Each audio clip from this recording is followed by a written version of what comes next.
బట్టలేం చిన్న చిన్న చిరుగులు బట్టలతో మొదలైన ప్రయాణమే ప్రతి ఒక్కరి టైలర్‌ది. ప్రతి ఒక్కరి మొదలు చిన్నదే.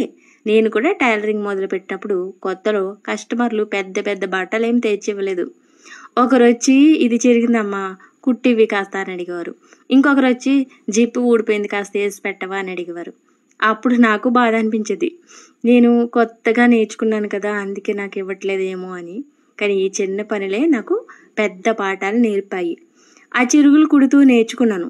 బట్టలు ఎలా హ్యాండిల్ చేయాలో, మిషన్ ఎలా నడపాలో, కస్టమర్ మాట విని ఎలా సర్దుబాటు కావాలో ఈ చిన్న పనులే ఈరోజు నాకు పెద్ద పనులు తెచ్చిపెట్టాయి. మొదట్లో ఎవ్వరూ నమ్మకపోవచ్చు. కానీ మనం మన మీద నమ్మకం పెట్టుకోవాలి. ఎందుకంటే మన చేతుల మీద మన భవిష్యత్తుని రాసుకున్నాం మనమే. ఒక్కరోజు రాని వస్తది ప్రతి ఒక్కరికి. ముందు చిరుగులు కుట్టమని అడిగిన వాళ్ళు కూడా మన దగ్గరే కొత్త బట్టలు కుట్టించుకుంటారు. అందుకే చిన్న పని అనేదే ఉండదు. ప్రతి పని ఒక మెట్టు.